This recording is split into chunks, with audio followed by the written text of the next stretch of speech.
continuar discutiendo. La vez pasada comenzamos a hablar sobre Carl Jung y sus conceptos fundamentales.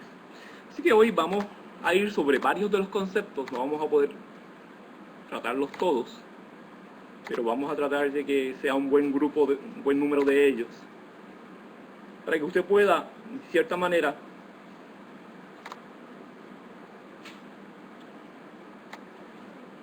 ir teniendo una idea más clara de lo que es la psicología analítica de Carl Jung. Bien, yo creo que es bien importante comenzar con esto que llamamos la psique, porque es tal vez un concepto que tiende a abarcar todos los demás. Bien, vamos a empezar, en vez de ir abajo hacia arriba, lo más pequeño, lo más grande, vamos a ir de lo más extenso, de lo más grande, que es el concepto de la psique. Y entonces llegamos a lo más pequeño. Así que vamos a comenzar con la psique. Verónica, no está Verónica. ¿Qué nos puedes decir de la psique?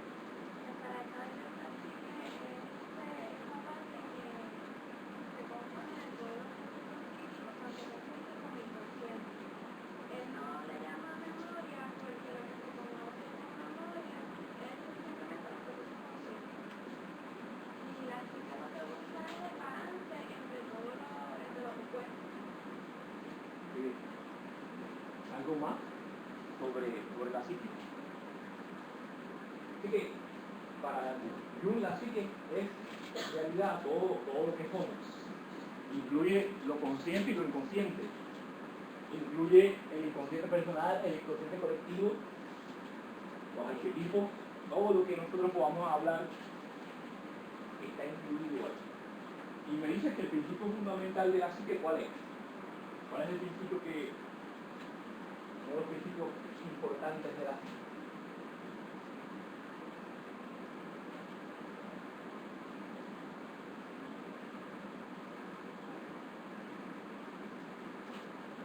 Que lo acaban de mencionar. Está en balance. Una parte de lo que yo llamo la dinámica de la psique es tratar de lograr el balance, el equilibrio entre los opuestos. ¿Por qué es importante ese balance o ese equilibrio? Porque Jung sostiene que todos los extremos son malos. Todos los fundamentalismos son enfermedades. Por eso es que, ¿verdad?, la creencia fundamentalista psicológicamente no es saludable. Porque la creencia fundamentalista lo que va es al otro extremo.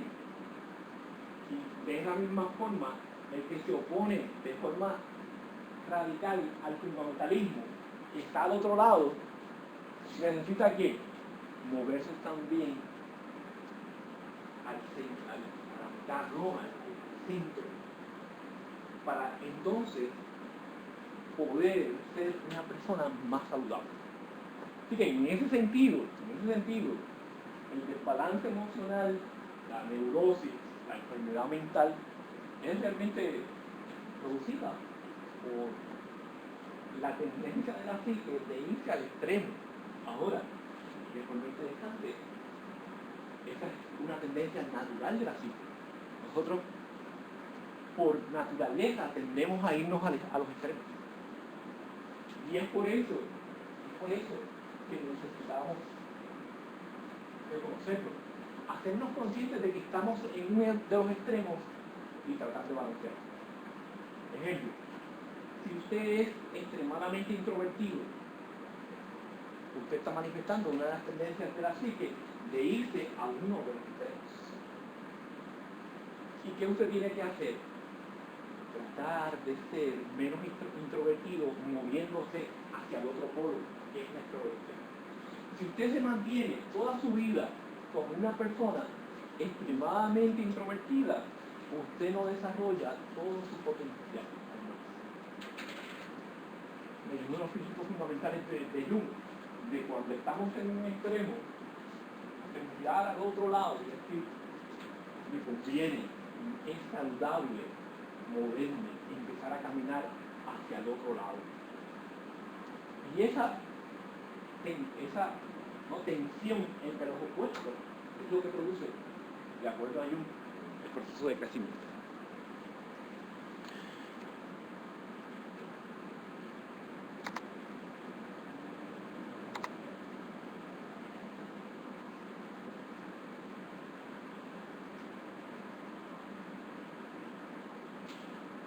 Esa psique, para Jung, existe antes de la conciencia. Y él llega hasta más adelante en su carrera a decir algo que para mí es bien importante, tenemos que entender lo que es la psique.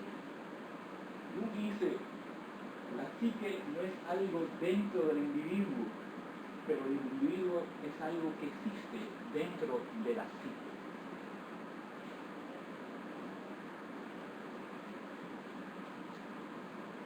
La psique no es algo dentro del individuo, pero el individuo es algo que existe dentro de la psique. En otras palabras, a cierto grado, la psique como entidad, como estructura fundamental, nos trasciende. La psique es mucho más que lo que somos como individuos. Y es por eso, ¿no? Esta visión de que la psique no es algo dentro de nosotros, que Jung también explica otros fenómenos como el fenómeno de la sincronicidad. Nosotros vamos a hablar del tema de la sincronicidad en Jung, que es un concepto bien importante en la psicología de Jung. Y porque la sincronicidad, de cierta manera, implica un mundo en donde hay una conexión entre las personas que ocurre a nivel de la psique. Para que esa conexión ocurra a nivel de la psique, esa psique tiene que ser algo que esté, de otra manera, fuera de nosotros. Y ahí es donde va a ocurrir entonces los fenómenos de sincronicidad. Pero eso, ¿verdad? Vamos a irlo atendiendo poco a poco.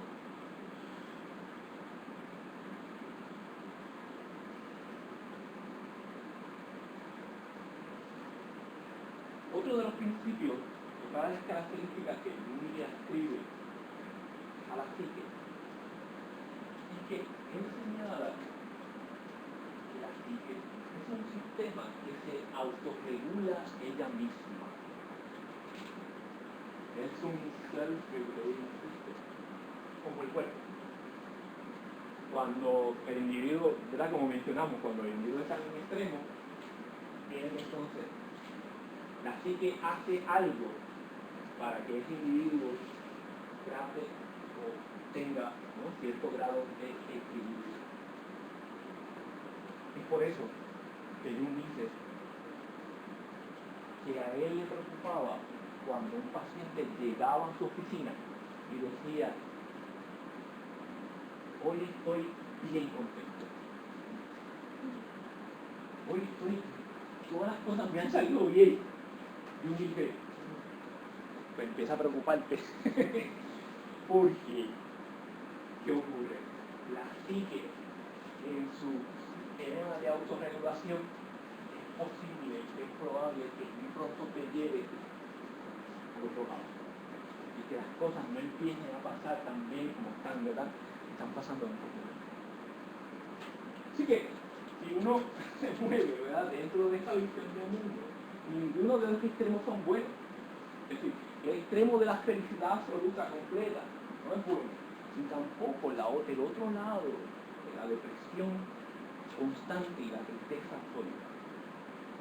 Y cuando se entiende un poco esto de que la psique nos va a llevar de un lado al otro, y lo que tal vez tenemos que hacer es, ¿verdad?, entender esto, que vamos a vivir de forma junguiana. Jung también señala, o nos habla de la pluralidad de la psique. Y esto lo habíamos comentado en la clase pasada, cuando mencionamos que para Jung no somos uno, somos muchos. ¿Por qué? Porque la psique tiene una tendencia natural a la disociación.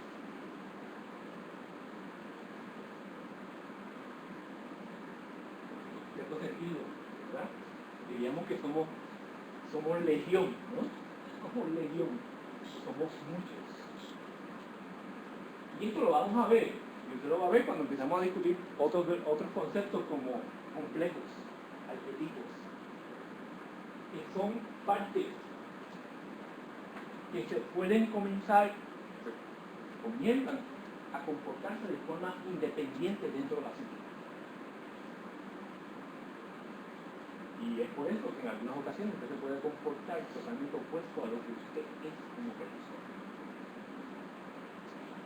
Y es una de las explicaciones que Jung da de por qué un individuo se puede mover desde ser realmente una persona extremadamente responsable, extremadamente honesta, extremadamente seria, a convertirse en un bambalán de hoy para mañana. Te dije, o sea, yo no conozco a este individuo tan bueno que era, tan responsable, tan honesto, y mira cómo está. Convertido en otra cosa. ¿Por qué? Porque dentro de él, estaban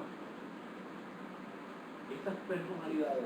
Y no tenemos que hablar de personalidad múltiple para hablar de esto. Estas características estaban dentro de él. Y de momento, ¿qué hicieron? Se apoderaron de él. Y él empieza a comportarse de forma opuesta a lo que es. Y en ese sentido, lo que nosotros somos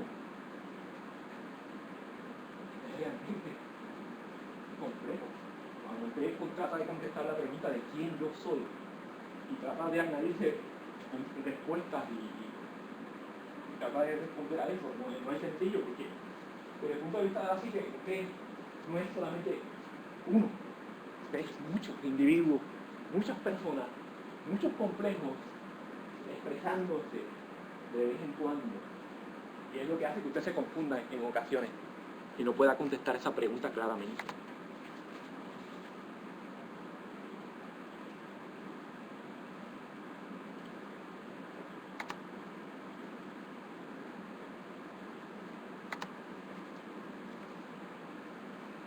Ok. Nosotros vamos a seguir hablando de la psique a medida que la clase transcurra, pero por lo menos usted tiene una idea de eso. ¿Alguna pregunta sobre la psique?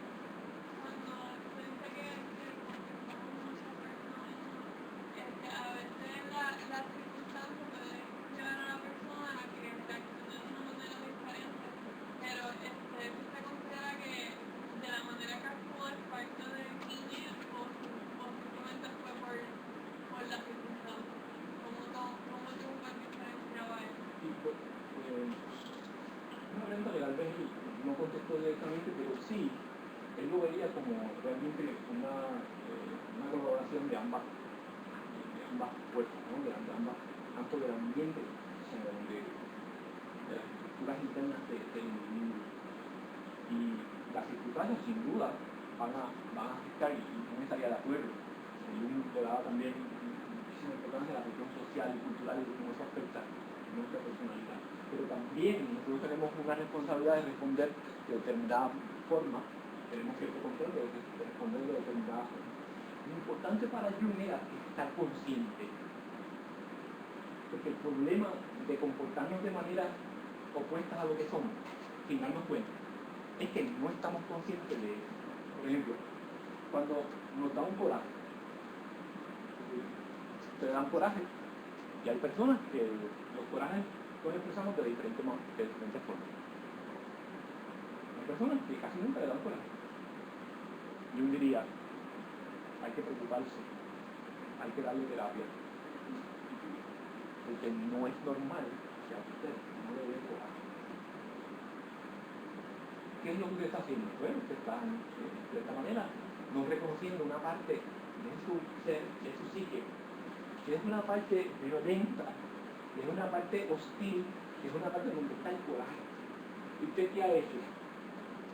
Lo ha reprimido. O no necesariamente no tiene ni que reprimir, porque eso viene con usted. Es decir, Freud diría, lo reprimió y por eso es que ahora lo expresa de esa manera. Pero Jung dice, ni lo tiene que reprimir porque ese individuo nace ya con ese coraje, con esa agresividad, con esa violencia. ¿Por qué? Porque es una herencia. Cuando nosotros hablamos del inconsciente colectivo, también nosotros heredamos la violencia, nosotros heredamos la agresividad. Sí. Que se le haya pasado por experiencia y ya por eso no. Sin duda. Si lo ha superado, habría que ver. Hay que ver cómo el individuo ha superado el coraje, ha superado esa emoción. Y cómo tiene entonces un control de la misma. Porque en realidad, a veces, se superan estas emociones de una manera bien extraña. Que es realmente reprimiendo la misma. Y entonces yo soy bueno. A mí nunca me da coraje, yo soy dulce. Pero tú ves en los ojos y en las expresiones, esa persona está loco por ¿verdad? Buscarte el palo. Ayer que daba el ejemplo del pajarito, que pues él lo curaba y a veces le daba como el deseo como de aplastarlo. Claro, sí. Las personas son realmente complejas y uno no sabe nunca completamente qué es lo que podrían estar sintiendo cuando te dicen algo o cuando sienten algo. Y en esto, ¿verdad? Jung hereda el trasfondo psicoanalítico cuando habla de estas cosas, porque Freud es el primero que empieza a decirlo, que en realidad la represión lo que provoca es que ese contenido que tú reprimes regrese. Y Freud le llama el retorno de los reprimidos. Nosotros en Puerto Rico, la gran parte de la violencia que se da en nuestra isla es una violencia producida por represión. ¿Sí? Es una violencia que estalla. Cuando usted ve los casos de violencia que hay en Puerto Rico, el esposo o el esposo pone un revólver y mata a su esposa o mata a su esposa. Eso no ocurre sin una dinámica anterior en donde ese individuo no ha trabajado adecuadamente su agresión. Entonces, nota, yo sostengo que lo que nosotros tenemos que lidiar con la violencia en la isla, lo que necesitamos es más Jung, es más acercamiento a entender los aspectos oscuros de la personalidad y a cómo manejarlos adecuadamente. El caso, que a mí me gusta hablar, es el caso de las dietas, del comer. Si usted está en una dieta, usted rebaja 30 libras y a los 2 meses engordó 50. ¿Por qué? Porque la manera de usted lidiar con el comer es a través de las restricciones. Cuando usted le da hambre, ¿qué usted dice? No tengo hambre, no voy a comer. Y usted está aquí. Realmente el hambre es algo natural, es parte de lo que usted es como individuo, y la manera de manejar esto es reprimiéndolo. No tengo hambre, no voy a comer. ¿Y usted qué hace? Pasa hambre. Y lo que realmente está ocurriendo es que usted está, de esta manera, dándole fuerza a todas estas tendencias dentro de usted que se quieren comer al mundo. Y cuando usted le da fuerza a esas tendencias que se quieren comer al mundo, esas tendencias en cualquier momento lo atacan. Usted dice, quiero comer. Y usted se siente, se consume 2.000, 3.000 calorías. Y al otro día aumentó 5 libras. Usted dice, pero es que tanto trabajo que me dio rebajar 2 libras. Porque el manejo, ¿sabes? En esto Jung también es realmente muy útil para usted poder mantener un peso sin estar en estas cuestiones de tener que rebajar, adelgazar. Porque lo primero es que usted tiene que aceptar que tiene que comer y que le da hambre. Y eso muchas veces no lo hacemos. ¿No? O esperamos mucho. Entonces nos posee la gula. Somos poseídos. Hay un complejo dentro de nosotros que es el complejo de la gula. Y cuando ese complejo nos posee, pues nosotros tendemos a comernos todo lo que hay aquí. Y sin ningún tipo de control, porque muchas veces usted come sin hambre. Llega el momento en que usted no sabe si tiene o no hambre. ¿Usted no se ha cuestionado eso? Algo tan sencillo como saber si uno tiene hambre, ya no, ni lo conocemos. Usted dice, si usted no sabe si tiene hambre o no, ¿qué otras cosas van a ser todavía más difíciles de saber? Como por ejemplo, ¿usted ama a esa persona o no? Y usted no puede contestar la pregunta de si tiene hambre o no. Si usted no puede contestar la pregunta de si tiene hambre o no, ¿cómo va a poder contestar la pregunta de si usted ama a otra persona? Cuando es un sentimiento más más evolucionado, un sentimiento más maduro. Pero hasta eso, hasta la simple pregunta de hambre. Usted dice, no sé. ¿Por qué? Porque usted ha lidiado con ese sentimiento a través de la represión y ya no sabe ni quién usted es en esa dimensión. Y lo mismo nos pasa con otros sentimientos, el sentimiento del amor, con el sentimiento de la envidia, con todo lo que somos como personas. Con todo lo que somos como personas. Ok, el self. ¿Quién trabajó? ¿Quién nos puede ayudar con el self? Johannes, ¿qué tú nos puedes decir sobre el self? Encuentro que ustedes están muy bien lo opuesto al yo, porque el yo se basa mayormente en el ego. Entonces yo decía que el ser humano que está autorrealizado es menos egocéntrico. Los jóvenes se basan mayormente en el ego y por eso es que son más, se basan mayormente en el yo. Mientras que las personas que son más adultas van viendo, pues, se van acercando más a las personas que están a su alrededor, a los familiares y eso, y tienden a ser menos egocéntricos.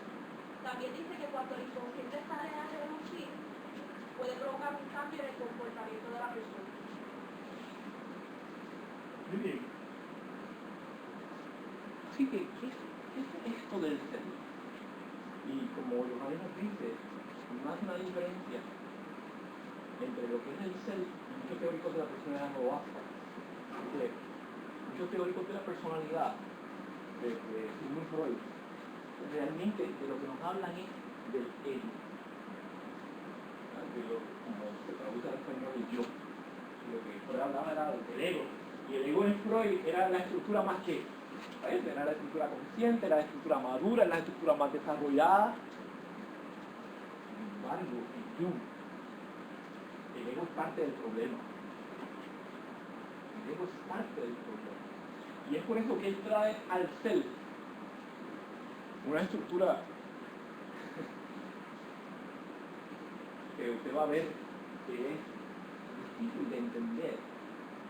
Porque es una estructura que uno entiende mejor en base a símbolos e imágenes que en base al texto, a uno leer sobre la cosa. El self para Jung es lo que él llama, representa el arquetipo de la totalidad. Y bien, en ese sentido, participa directamente de lo que es la vida. Jung dice, el self es el principio y el fin. Es el principio de nuestro desarrollo y es el fin final del proceso de individuación. Es decir, es a la misma vez nuestro origen, y es también la meta a la cual nos dirigimos. En el self, cuando hablamos del self, hablamos de realmente una estructura que lo contiene todo, en donde todo está integrado. cuando hablamos del self, tenemos que pensar en unidad. Es por eso que cuando uno habla del self, dice el self y Dios. El self y Dios son una misma cosa. Una correspondencia interesante entre lo que es el self y lo que es Dios. Y vamos, ¿verdad? Vamos a ir nosotros tratando de entender esa expresión de Jung cuando equipara el self con Dios.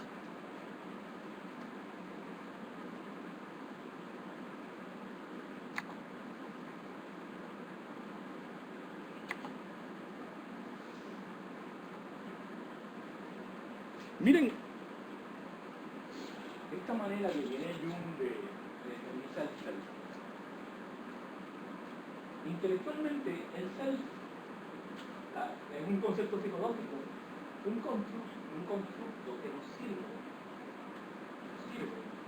para expresar una esencia que desconocemos, que no podemos coger, ¿verdad? Que no podemos entender.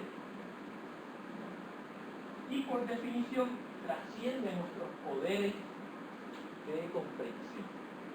Es decir, si usted me dice que usted entiende el self, usted no lo entiende. Y por eso, lo que yo les puedo decir es que yo todavía no entiendo el self. Usted me pregunta a mí, yo no lo entiendo claramente. Porque si lo entendiera, yo no sé, no sabría decir, no sabía lo que realmente es el self, porque y termina diciendo Jung que lo podemos llamar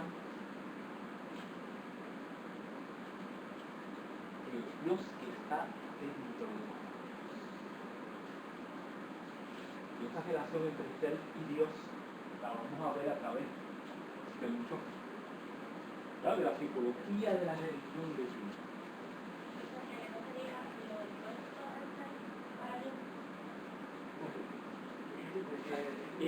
Ego y self son las dos polaridades. El ego, el individuo, ¿no? Dirigido hacia el proceso de individuación a trascenderse a sí mismo para poder captar esta realidad desconocida, transpersonal, que llamamos Dios. Así que Jung no tiene ningún problema, tiene sus problemas, pero no tanto como otros teóricos, de comenzar a integrar conceptos religiosos a su psicología. Y nosotros vamos a ver las referencias que él hace a Dios constantemente en su psicología, hasta el punto de equiparar esto que llamamos el self con esto que llamamos Dios, ¿no? ¿Y qué ocurre? La manera en que él define el self es la manera en que muchas personas definen lo que es Dios. Si usted sabe lo que es Dios, usted no sabe qué es Dios. Entonces, si usted lee la Biblia, una de las características que tiene Dios es que es el alfa y el omega. ¿Y qué dice Jung del self? Tú mismo. Es el alfa y es el omega. Es el principio y el fin. Además, de que si usted lee la Biblia también, la Biblia dice que Dios no se lo puede conocer directamente. Entonces, estas personas que hablan de que conocen a Dios, ¿no? Parte de esto es esto, ¿no? Por definición. Esta realidad que llamamos Dios debería ser, debería trascender nuestro poder de comprenderlo, porque somos egos, ¿no? Somos estas criaturas que cuando nos enfrentamos a esta realidad que nos trasciende, que podemos llamar ser, podemos llamar Dios, la gente se nos hace bien difícil de entender. ¿En dónde aparece el ser? ¿Cómo aparece el ser? Es la manera en que nosotros podemos acercarnos a él para poder entenderlo. Pues, Jung dice, el ser aparece en sueños, en mitos, en cuentos de hadas. A veces aparece como el héroe, como el rey, como el profeta, como el salvador. Todas de todo cuento de hadas hay un héroe, hay un salvador. Es una representación del self. O también en la forma de un símbolo que representa la totalidad, como por ejemplo el círculo, los cuadrados, la cruz. Así que, en términos de nosotros poder entender lo que es el self, tenemos que mirar también, dice Jung, a los símbolos. Y él incluye aquí la cruz como un símbolo del self. Incluye el cuadrado como un símbolo del self. Incluye, que el símbolo aquí por excelencia es el círculo. Y dice, si queremos nosotros tener un símbolo por excelencia para representar al self, es el círculo. ¿Por qué? Porque el círculo no tiene principio ni tampoco tiene fin.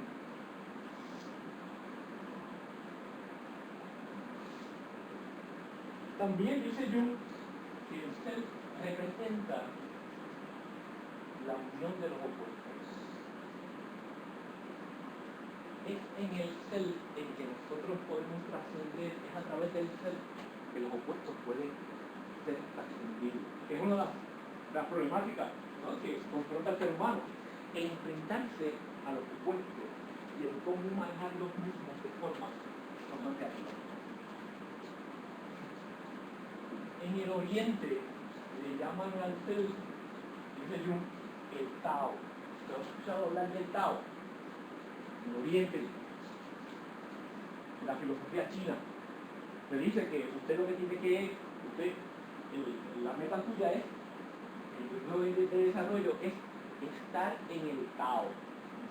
Y el Tao es un estado emocional en donde usted ha trascendido los opuestos, en donde usted está equilibrado, en donde usted no tiene excesos ni por otro lado defectos.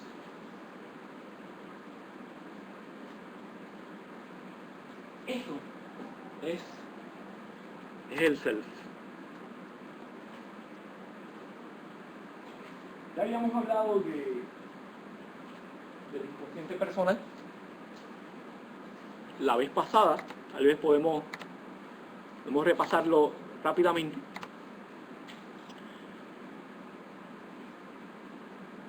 José Santiago, ese no está por aquí, ¿verdad? ¿no? El inconsciente personal es el inconsciente freudiano, que hemos mencionado, y es similarmente una estructura en donde está lo que usted reprime, que está hacia lo consciente y usted reprime esa memoria. Bien, en ese sentido es bastante fácil de entender lo que es ese inconsciente personal. Lo que es entonces un tanto más difícil de comprender es el inconsciente colectivo. Es el inconsciente colectivo. Y Josefa, ¿qué tú nos podrías decir de ese inconsciente colectivo? Yo encontré que el inconsciente colectivo se compone sobre la física, que es una de las características que tiene la psicología de Jung, y que es un tipo de conocimiento con el que todos nacemos, efectivamente estamos bien conscientes de eso, porque vemos la influencia de nuestra sociedad y envuelve un conjunto de ideas, recuerdos, experiencias que pertenecen a toda la humanidad y que van de generación en generación. En la lectura daban ejemplo del sabiado del amor a primera vista, por eso yo no lo entendí muy bien. Sí, por eso yo tenía también problemas con el amor a primera vista, con una forma de explicar el inconsciente colectivo, porque tal vez no es el mejor ejemplo para traer todo el inconsciente colectivo, ya que el amor a primera vista puede ser por diferentes razones. Pero sí, ¿no? Los mitos es un buen ejemplo del símbolo. También de lo de las experiencias de la muerte, las personas tienen más o menos los mismos síntomas, que ven una luz al final del túnel, salen del cuerpo. ¿Por qué eso es un ejemplo es una manera de cierta manera, validar la realidad del inconsciente colectivo? ¿Por qué? Porque las experiencias, las llamadas experiencias cerca de la muerte, son una forma de validar directamente, ¿no? Validarlo directamente es bien difícil. Es un concepto controversial. ¿Por qué?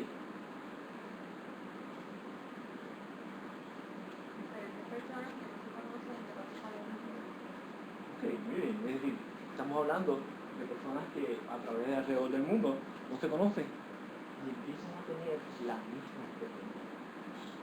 Ahora, sin duda, esta experiencia que tienen estas personas está siendo, ¿no? Todas las críticas que se hacen es que estas personas están siendo también influenciadas por lo que la cultura les dice.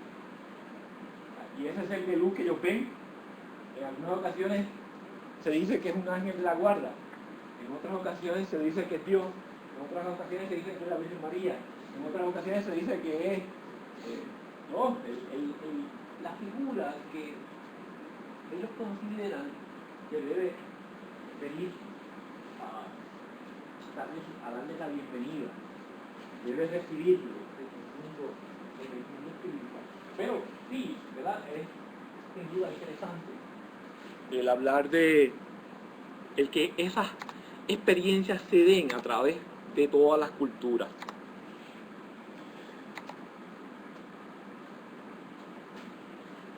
Otro apoyo para el consciente colectivo es la construcción de pirámides a través también de todo el mundo. Es decir, el hecho de que alrededor del mundo nuestros antepasados tuvieran este interés de construir pirámides y implica aparentemente una necesidad arquetipal para ellos, para ese deseo. Lo mismo con el asunto de la escuela. Bien, ¿y por qué gente alrededor de todo el mundo empieza a hacer cosas similares o tiene sueños con contenidos también muy similares? Aparentemente ese sustrato común, esa herencia psíquica es la que está aportando ese contenido.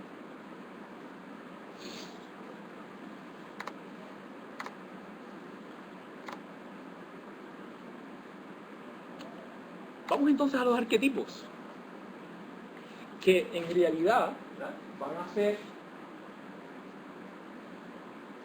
de cierta manera, los contenidos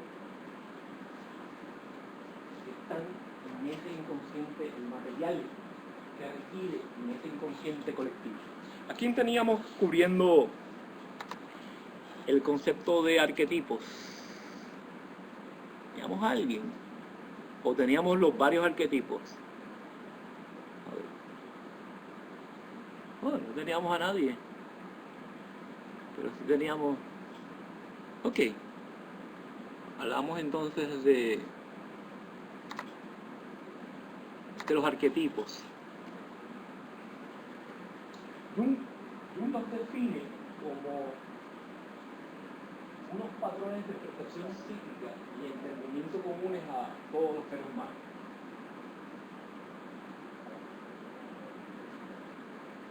Y a mí me gusta mucho esta manera de verlo, como un molde psíquico en el cual las experiencias individuales y colectivas se vierten y toman forma. Es el molde psíquico.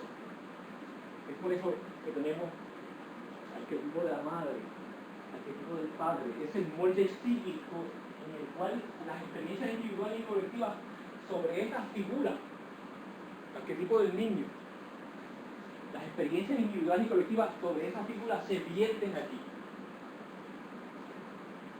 Arquetipo del héroe. ¿Qué nosotros pensamos? ¿Qué la humanidad ha pensado sobre lo que son los héroes?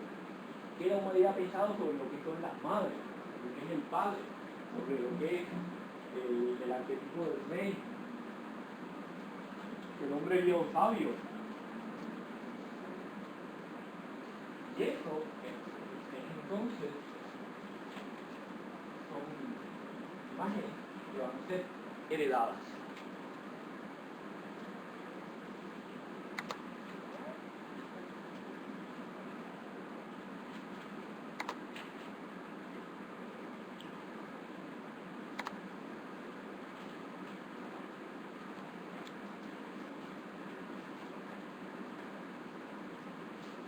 algo que es importante apuntar y señalar es el hecho de que para Jung el arquetipo es psicoide. Y este concepto de los psicoides lo vamos a estar mencionando en varias ocasiones y lo quiero traer ahora.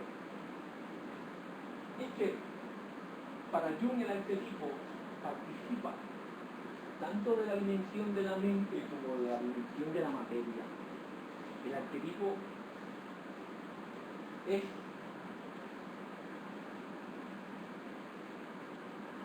tiene elementos físicos como también elementos psíquicos de la mente. ¿Y por qué esto es importante? Porque si el arquetipo es psicoide, el arquetipo entonces puede tener manifestaciones físicas concretas en el ambiente. En otras palabras, la energía arquetipal puede expresarse físicamente. ¿Y qué implicación puede tener esto? Bueno, nosotros podemos estar en una casa y podemos escuchar ruidos. Y usted decir, ¿por qué será que en esta casa siempre se escuchan ruidos? Una de las explicaciones para entender por qué hay estos ruidos o por qué algunos objetos se mueven, es decir, hay personas que han tenido la experiencia de experimentar cómo en una casa un objeto, vamos a poner esto, estaba aquí y de momento está acá en una intervención física de la persona. Las llamadas casas poltergeist.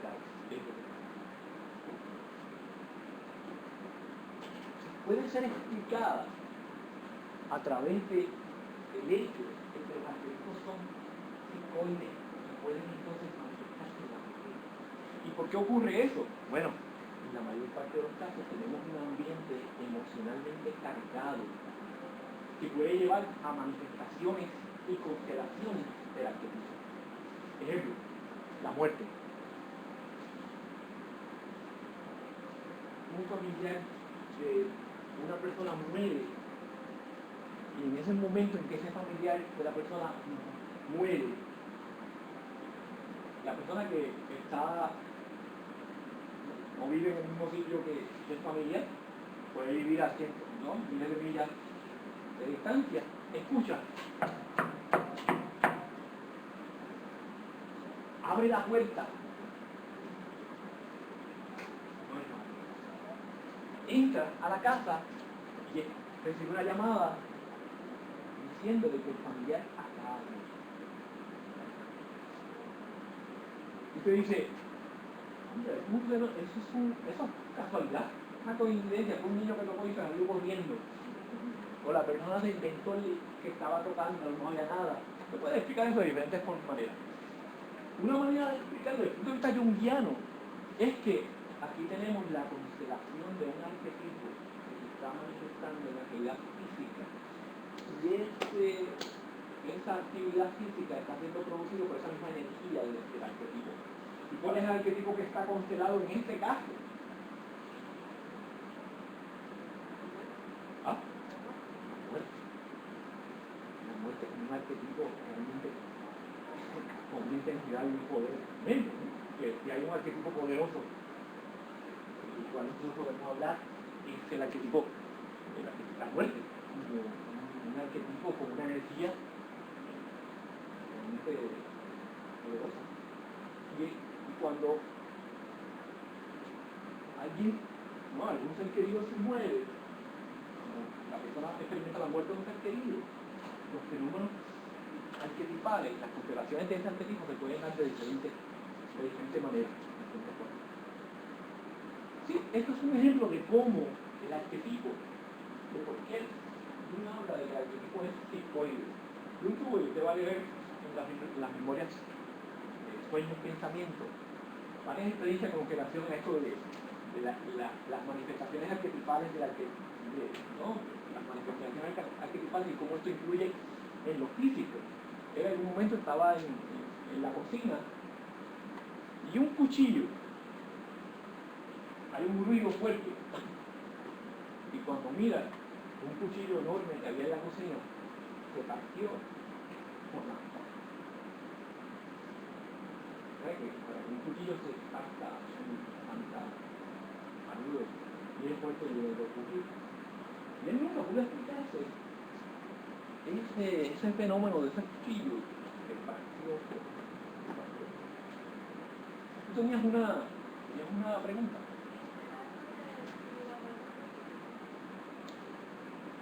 ¿Cómo? Sí, es correcto, ¿verdad? Es decir, que la muerte es también un arquetipo, lo que vemos a través, ¿verdad? De todas, es una experiencia que tiene que estar, ¿verdad? Y tiene que ser parte de nuestro inconsciente. Y muchas veces no se trabaja a nivel consciente, ¿verdad? Este arquetipo como tal, se manifiesta en los sueños, se manifiesta en nuestros sueños, se manifiesta en los mitos, se manifiesta en los cuentos de hadas. Esto es lo que vemos realmente, es una parte de la realidad de la vida.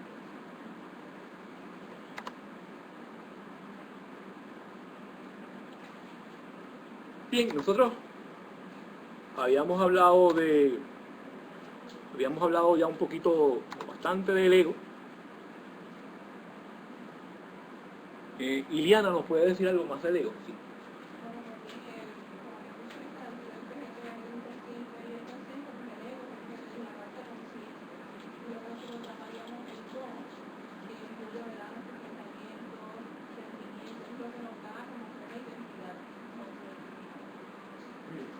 Yo creo que estamos bastante claros en relación a lo que es el ego, que es de las estructuras que más se discute en psicología. Miren, algo interesante que menciona Jung, y es que en la segunda mitad de la vida nosotros todo el mundo experimenta la concentración del ego con el servicio, porque las necesidades del ego son diferentes a las necesidades del ser. Y muchas veces el ego, para que ustedes vean qué hace el ego es de la primera parte de la vida y domina la primera parte de la vida. ¿Qué hace el ego? Pues, el ego va a la escuela, y el ego va a la escuela para obtener un grado, y el ego va a la escuela para obtener un grado y obtener un empleo que le permita entonces obtener una casa, obtener un empleo y casarse y tener una familia. Ese es el ego. Y a los 37 años, el ego dice, ¿y para qué yo hice todo esto? ¿Ven, no? La crisis, lo que Jung llama, uno es el primero que empieza a hablar de esto de la crisis de la segunda mitad de la vida. Lo que Jung llama el middle life crisis, la crisis de la edad media. Es una crisis producida por ¿qué? Por la confrontación del ser y el ego. Porque el ego dice, en realidad, yo trabajé para esto, pero esto no es lo que le da significado a la vida. Y el ego empieza a ver que está vacío. Entonces, yo me siento vacío y empiezan las depresiones, empiezan los problemas de salud mental. ¿Por qué? Porque usted empieza a cuestionar lo que usted obtiene hasta el momento, lo que usted ha obtenido hasta el momento. Y entra entonces en el ser. Y el ser le dice, sin duda, tú has vivido una vida superficial y le has dado importancia a las cosas que no tienen que darle importancia y no te has preocupado por realmente obtener, ¿verdad?, un significado más profundo en tu vida. Y ahí que viene entonces el desarrollo profundo de la persona en esa segunda mitad.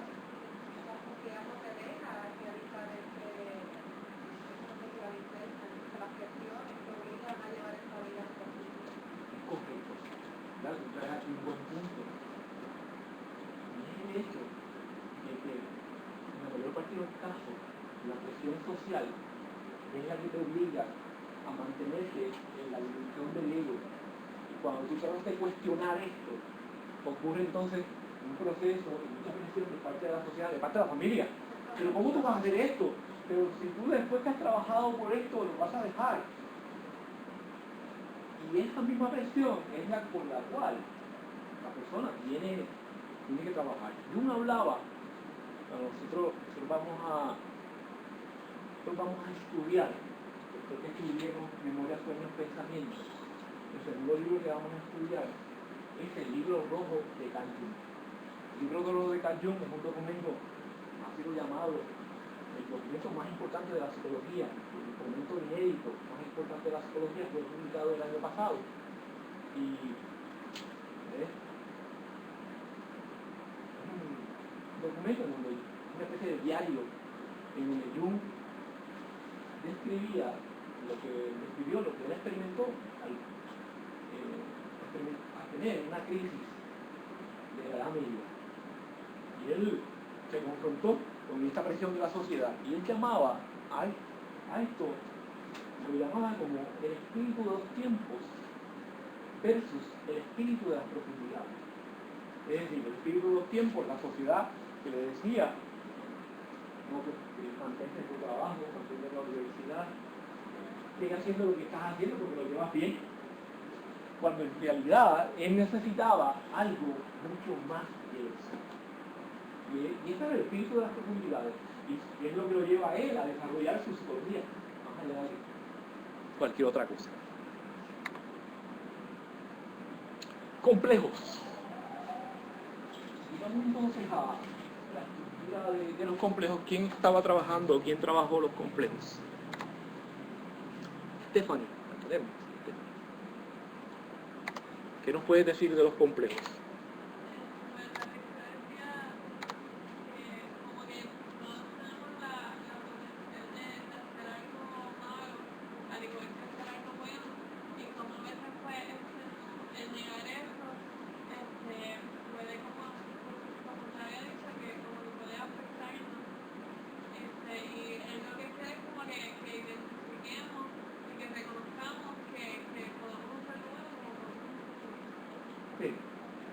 Algo más que recuerden de la lectura de los complejos. Alguien más que haya leído sobre los complejos. Los complejos pueden verse como realmente patrón, un agregado de emociones en torno a un tema, en torno a un centro en particular. Y están identificadas con el inconsciente personal. Arquetipos son a inconsciente colectivo, como complejos es a inconsciente personal. Es por eso que nosotros podemos hablar de un complejo de dinero, por ejemplo. Money complex. ¿Y qué es un money complex? Bueno, la persona que tiene un complejo de dinero lo ve todo en relación al dinero. Toda su vida gira en torno a esto del dinero.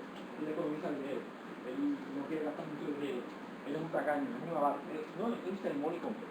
O, usted ha oído hablar también de mother complex, un complejo de maternal. ¿Y cuál es el complejo maternal? Bueno, esta persona, tiene 40 años y todavía vive con su madre, no se casa. Su madre tiene que hacer el desayuno, el almuerzo y la comida, está totalmente dependiente, es un mamá boy. Mejor. ¿De dónde surgiría ese complejo? ¿De dónde surge? Sin duda, que aquí vamos a tener, en parte, ese complejo va a surgir de las experiencias que ese individuo ha tenido, cómo ha sido criado en su niñez. Porque son esas experiencias lo que van a fortalecer el complejo. Todos nosotros tenemos ese complejo. Todos tenemos complejos relacionados al dinero, complejos relacionados a nuestra madre, asunto es cuán fuerte es ese complejo para que empiece a dominar la personalidad. En otras palabras, nosotros nacemos de cierta manera, porque hay también una dimensión del inconsciente colectiva en estos complejos. Hay una dimensión arquetipal del complejo. El complejo no es meramente, ¿no?, algo del inconsciente personal, sino que también tiene una dimensión arquetipal. Esa dimensión arquetipal es la que traemos. Y por eso es que yo digo, ¿verdad?, que todos nosotros nacemos con esos complejos. El problema es que el problema es cuando los complejos se activan, se fortalecen y empiezan a poseer al individuo. En otras palabras, Jung tiene una expresión muy interesante para referirse a los complejos. Él dice, todo el mundo conoce hoy que las personas tienen complejos. Lo que la gente no sabe es que son los complejos los que poseen a las personas. Es decir, en vez de nosotros poseer y tener complejos, son las personas que, ¿no?, son los complejos los que nos tienen a nosotros. Son los complejos los que nos poseen a nosotros. Así que estos complejos van a ser entidades psíquicas que han escapado del control de la conciencia y se separan de ella para llevar una existencia separada. Por eso es que el complejo tiene poder. El complejo tiene poder porque, número uno, está separado de la conciencia. Y al separarse de la conciencia, empieza a adquirir el poder de un demonio. Jung comparaba los complejos como, él les llamaba pequeños demonios, que se apoderan del individuo y empiezan a controlar su personalidad, su conducta. Y para él, el estudio de los complejos era el camino más importante para llegar al inconsciente. En otras palabras, dime cuáles son tus complejos y te diré quién eres. Que el estudio, el análisis de estos complejos nos va a revelar, nos revela componentes importantes del individuo. Ahora, los complejos no son necesariamente patológicos. De eso vamos a hablar en nuestra próxima clase, porque uno puede ver los complejos como esencialmente patológicos. Y necesariamente los complejos no son patológicos, porque detrás de los complejos es que también está la energía, también está la fuerza para el desarrollo del individuo. Y de eso, ¿verdad?, con esto vamos a comenzar en la clase del martes. La clase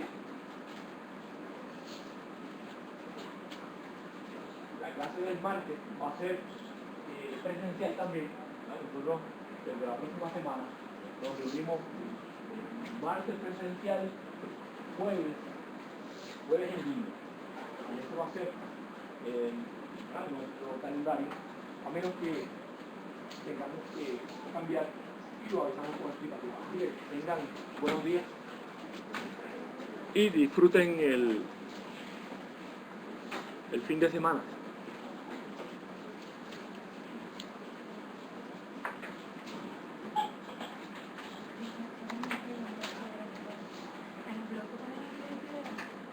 Sí. Pero tengo que hablar sobre un tema y puedo incluir el video o puedo incluir el video en este momento. En el blog se puede incluir solo video o tiene que ser el video con lo que le vaya a escribir, que le vaya a reflexionar.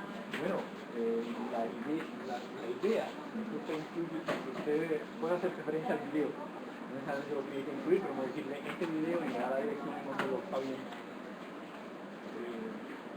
Y después hacer el análisis de ese video. Entonces, en el blog yo estoy interesado en buscar más información sobre el hecho de que pueda hablar sobre él. O no se puede.